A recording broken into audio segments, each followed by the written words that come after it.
Sir सारा syllabus कर लिया बट फिर भी अंदर से कॉन्फिडेंस नहीं आ रहा। सर मैंने 40-50 नंबर की तैयारी की है, बहुत डर लग रहा है सर, क्या मैं पास हो जाऊंगा? सर मैंने सिर्फ कैलकुलस पार्ट को छोड़ के नॉन कैलकुलस पार्ट सारा कर लिया है, क्या मैं पास हो जाऊंगा? सर बहुत डर लग रहा है, बहुत एंजाइटी हो रही है। इस तरह के इतने मैसेजेस मेरे को आ रहे हैं, और सिर्फ मैसेज नहीं, इंस्टाग्राम पर मुझे बहुत सारे वॉइस नोट्स भी मिल रहे हैं जिनमें बच्चों के मैसेज सुन के मुझे मतलब इतना फील हो रहा है कि बच्चे इतना ज़्यादा पैनिक और एंजाइटी में हैं। तो मुझे लगा कि मुझे अपने बच्चों से बात करनी चाहिए। देखो मैं आपको डे 1 से आपके साथ खड़ा हूँ कंपार्टमेंट में, तो मुझे लगा कि मुझे बच्चों को थोड़ा सा मोटिवेट करना चाहिए, क्योंकि अगर बच्चे आप डीमोटिवेटेड हो गए, अगर आप इसी तरह से पैनिक और मतलब कि एंजाइटी में बहुत ज़्यादा चले गए, तो आप अपना 100% नहीं दे पाओगे। तो मुझे लगा कि मुझे अपने बच्चों से बात करनी चाहिए कि देखो बच्चे, जस्ट रिलैक्स। सबसे पहले तो इस एंजाइटी से हम बाहर आते हैं, जस्ट रिलैक्स, थोड़ा सा रिलैक्स करो बच्चे, ये एक बस छोटा सा एग्ज़ाम है। मुझे पता है ये बात जितनी कहनी आसान है उतना मतलब कि इसको अप्लाई करना इतना आसान नहीं है, बट फिर भी एक बार सोच के देखो ठंडे दिमाग से कि ये एक छोटा सा एग्ज़ाम है, ये 12th का एग्ज़ाम है जिसको आप कंपार्टमेंट का एग्ज़ाम बोल रहे हैं। अभी हमें अगर आगे लाइफ में सोचना है तो अभी हमें कोई बहुत सारे एंट्रेंस एग्ज़ाम देने हैं कॉलेज में जाने के लिए, उसके बाद पोस्ट ग्रेजुएशन के लिए, उसके बाद जॉब्स के लिए बहुत सारी इंटरव्यूज़ देनी है। तो ये जो मतलब पैनिक और एंजाइटी है ये सबके साथ होता है। मेरा बच्चा, अगर मैं भी किसी नई जगह पर इंटरव्यू देने जा रहा हूँ तो मुझे भी वो पैनिक और एंजाइटी होगी, और वो होना भी चाहिए थोड़ा बहुत, क्योंकि हमें उस चीज़ की फ़िक्र है। दैट्स वाई हमें वो पैनिक या एंजाइटी हो रही है, बट इसको हम अपने ऊपर हावी नहीं होने दे सकते। तो बच्चे, आपको सोचना पड़ेगा कि ये जस्ट एक छोटा सा एग्ज़ाम है, एक छोटा सा मेरा फेज़ है जहाँ पर मैं फंस गया हूँ। और बिलीव मी बच्चे, जब आप गिरे हो, अब आप गिरे हो, आपकी कंपार्टमेंट है, जब आप गिर के उठोगे, जब आप बाउंस बैक करोगे ना, तब आपका कॉन्फिडेंस जो है वो इस लेवल पे होगा। और जो बोलते हैं ना कि भगवान जो करता है अच्छे के लिए करता है, मैं भी आपके लिए बोल सकता हूँ कि भगवान जो करता है वो अच्छे के लिए करता है। शायद वो आपको सिखाना चाहता है कि बाउंस बैक या कम बैक कैसे किया जा सकता है। क्योंकि बच्चे देखो, अगर सपोज़ आपकी लाइफ इसी तरह से स्मूथली निकलती जाए, तो अगर आप आगे जाके जब थोड़े से और बड़े हो जाओगे और घर की जो जिम्मेवारियां आपके ऊपर आएंगी, तो तब जाके कुछ ऐसी सिचुएशन में फंसोगे, तब आपको उससे डील करना नहीं आएगा।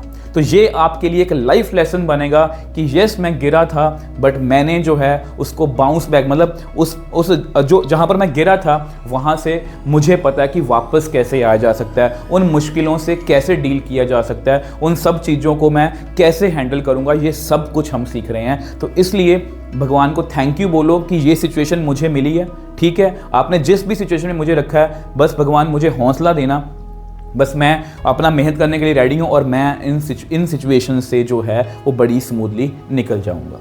तो बच्चे, कुछ बातों का आपको ध्यान रखना है, क्योंकि मैं नहीं चाहता कि मेरे बच्चे डीमोटिवेटेड होके किसी भी तरह से एग्ज़ाम में आपके मार्क्स जो हैं वो कम हों।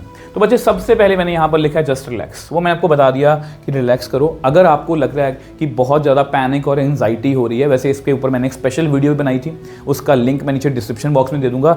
आपको क्या करना है बच्चे, अपनी आँखें बंद करके, घर पे बैठे हो, कहीं पर बैठे हो, जस्ट अपनी आंखें जो हैं वो क्लोज कर लो, और कुछ नहीं सोचना, जिसको मैं बोलता हूँ कि मन अप्रोचेस टू जीरो। जस्ट ठंडे दिमाग से आंखें बंद करके एक बहुत गहरी सांस की भरनी है, जहाँ तक आप फिल कर सकते हो। ठीक है, उसके बाद जितना आप होल्ड कर सकते हो होल्ड करो, फिर उसको धीरे धीरे, बिल्कुल धीरे धीरे छोड़ना है। ऐसे आप 5-6 बार करोगे, आपको पैनिक और एंजाइटी जो है आपकी बहुत नीचे हो जाएगी। तो सबसे पहले आपको रिलैक्स रहना है, ताकि हम कल अच्छे से, जब हमारा जब पेपर होगा तो बहुत अच्छे से परफॉर्म कर पाएँ। ठीक है, दूसरा, डोंट लिसन एवरीवन। अब ज़्यादा कुछ करने की या ज़्यादा कुछ लोगों को सुनने की नीड नहीं है। सपोज़ आप मेरे से जुड़े हो इस मिशन से, ठीक है, आप जुड़े रहो। आप किसी और टीचर से जुड़े हो, उस टीचर से जुड़े रहो।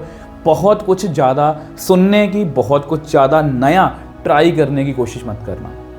जहाँ पर हो उसी पर फोकस्ड रहो और कोशिश करो कि उसमें मैं बेस्ट दूँ अपना। ठीक है, कम रिसोर्सेज, बट उसको इस तरह से करो कि हम जो है उसका इम्पैक्ट जो है वो गहरा हो। ठीक है, तो नेक्स्ट जो पॉइंट है बच्चे, वो है डोंट गिव अप। प्लीज़ बच्चे, ये बहुत, मैं आपके मैसेजेस पढ़ के मुझे बहुत फील हो रहा है कि बहुत से बच्चे ना, मतलब इस तरह से मुझे लग रहा है उनके मैसेजेस सुन के या पढ़ के कि वो गिव अप कर चुके हैं। तो गिव अप बच्चे हमें लास्ट पॉइंट पे आके नहीं करना। हमारी 40-45 दिन की पूरी मेहनत है, तो इसको वो कि कंपार्टमेंट आने के बाद आपको जितने भी दिन मिले, ठीक है, तो हमें इसको ज़ाया नहीं होने देना। कुछ भी हो, रिजल्ट हमारा कुछ भी हो, हमारे एफर्ट में कमी नहीं होनी चाहिए। रिजल्ट चाहे 40% आए, 50% आए, मुझे उससे लेना देना नहीं है। अभी के लिए मेरा एफर्ट 100% होना चाहिए। आपको इस चीज़ पर ध्यान देना है, ठीक है। और लास्ट पॉइंट है बच्चे, गुड हेल्थ एंड स्लीप।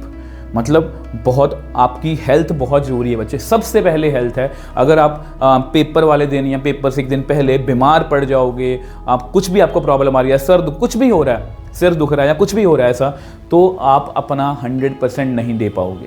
तो इसलिए अच्छे से सोना और अच्छी हेल्थ के लिए, इसीलिए मैंने जो सेशन भी है इस बार, जो आपका कंपार्टमेंट का मैं रिवीजन वाला सेशन लेने वाला हूँ, जो हम 14 जुलाई को लेंगे, वो इसलिए मैंने टाइमिंग भी उसी ऐसा मॉर्निंग में नहीं रखा बैच मैंने उसको, मतलब जो लाइव सेशन है हमारा वो मॉर्निंग में नहीं रखा 15 को, वो हमने जो रखा है वो रखा है 14 को, ताकि हम पेपर से पहले एक अच्छे से साउंड स्लीप, मतलब बहुत अच्छे से सो पाएँ, ताकि नेक्स्ट दिन फ्रेश उठें और बहुत अच्छे से अपना पेपर जो है वो करके आएँ, ठीक है।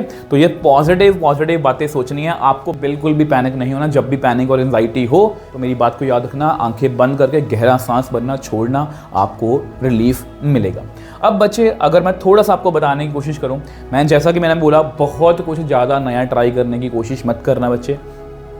मैं यहाँ पर आपको यही बात कहूँगा कि सपोज़ आपने पूरा सिलेबस कर लिया है, सपोज़ आपने 50% मार्क्स की तैयारी जो है कर ली, मतलब आपने 40 नंबर की 50 नंबर की तैयारी कर ली है, आपने सिर्फ नॉन कैलकुलस पार्ट मतलब 45 मार्क्स की तैयारी कर ली है, तो उस पर स्ट्रिक्ट रहो। क्योंकि बहुत से बच्चे पूछ रहे हैं क्या मैं करूँ क्या ना मैं करूँ, तो आप जितने भी मार्क्स की तैयारी आपने कर ली है उसके अकॉर्डिंग ही एक्ट करो। तो मैं सब बच्चों को यही कहूँगा भी, एक बार अगर आपको किसी भी तरह से कुछ लग रहा है, एक बार जल्दी से आपको ये रैपिड रिवीजन सीरीज़ देखनी है। मैं ये नहीं बोल रहा कि आप सीरीज़ देखो, आपके नोट्स आपको टेलीग्राम चैनल पर अवेलेबल हैं, अगर आप नोट्स से पढ़ना चाहते हो खुद से पढ़ लो, ठीक है। वैसे बेटर तरीका ये होता है कि नोट्स आपके सामने पढ़े हैं, ठीक है, नोट्स आपके सामने पड़े हैं, साथ में मैं यहाँ से वीडियो से बोल रहा हूँ, तो उसको जल्दी से देखो तो बहुत अच्छे से रिवीजन हो जाएगी। और सिर्फ देखना नहीं है बच्चे, यहाँ पर आपको पता क्या करना है। सपोज़ आपने 50 मार्क्स की तैयारी करी है, ठीक है, उसमें आपका चैप्टर है linear programming, probability, 3D vector, इस तरह से चैप्टर्स हैं। तो आपको देखना है कि मुझे LPP के सारे फॉर्मूलाज जो मैंने शॉर्ट नोट्स में लिखे हैं, क्या मुझे वो क्लियर है, क्या मुझे 3D के जितने भी सारे नोट्स जो हैं या जितने भी फॉर्मूलाज हैं, क्या मुझे वो क्लियर है। जो भी पॉइंट क्लियर नहीं, सपोज आपको प्रोबेबिलिटी अब तैयार करी है आपने और आपको लग रहा है कि मुझे ना प्रोबेबिलिटी डिस्ट्रीब्यूशन के कुछ क्वेश्चंस में दिक्कत हो रही है, उसको लिख लो, ठीक है। अब जैसे ही आप रिवीजन देखो, ये 10-10, 15-15 मिनट की वीडियो है, ये 3-4 अगर आप लगातार भी देखोगे तो 2 घंटे में ये खत्म हो जाएंगी, ठीक है। तो 2 घंटे बाद आपके पास एक एनालिसिस होगा कि मैंने 50 नंबर की तैयारी करी है, उस 50 नंबर में मेरे कुछ क्वेश्चन टॉपिक्स जो हैं वो वीक हैं, उन पर मुझे कुछ क्वेश्चंस करने हैं, तो उसके अकॉर्डिंग एक्ट करो। आपको पता, आपको NCERT के इंपॉर्टेंट क्वेश्चन, एग्जाम्पलर के इंपॉर्टेंट क्वेश्चन, MCQs अलग से हैं, केस स्टडी अलग से हैं, कंपार्टमेंट के PYQs अलग से हैं, वो आपकी चॉइस है। वो आप अपने अकॉर्डिंग देखो कि मैं किस चैप्टर में कौन से क्वेश्चन में वीक हूँ, उस तरह से कर लो।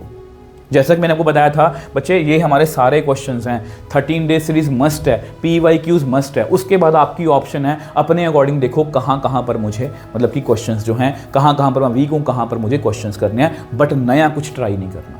नया बिल्कुल भी बच्चे आप ट्राई नहीं करोगे। यहाँ पर बच्चे, अगर आपको लगता है कि मेरी अच्छी खासी तैयारी हो चुकी है, यस सर मुझे कॉन्फिडेंस भी है, तो मैंने आपको बताया 2 सैम्पल पेपर मैं आपको पहले दे चुका हूँ, उसको सॉल्व करने की कोशिश करना, आपको PDF वगैरह सब कुछ मिल जाएगा उसमें, ठीक है। और वैसे मैं आपको बता दूँ कि मैं आपको कल लाइव भी एक सैम्पल पेपर सॉल्व करवाने वाला हूँ, बहुत अच्छे लेवल का है, तो वहाँ से भी आप मेरे से जुड़ सकते हो।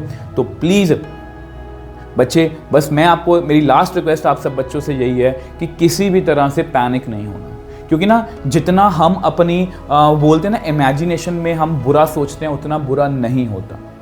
तो इसलिए जितना भी आपको कुछ बताया है, मैंने वो पेपर को लिखना कैसे, उसमें भी बहुत अच्छे से गाइड किया कि पहले 15 मिनट आपके कैसे होने चाहिए, पेपर को लिखना कैसे है, पेपर को अटैम्प्ट कैसे करना है, टाइम मैनेजमेंट कैसे करनी है। तो वो वीडियो भी प्लीज़ जरूर देख लेना, आपको कुछ ना कुछ हेल्प मिलेगी। क्योंकि मैं ये चाहता हूँ कि अब जब मिशन हमारा लास्ट स्टेज में है, तो हमें गिव अप नहीं करना, हमें पैनिक या एंजाइटी में जाके अपने मार्क्स जो हैं वो, मतलब कि ऐसा नहीं करना कि हमारे मार्क्स जो हैं वो कम हो जाएं।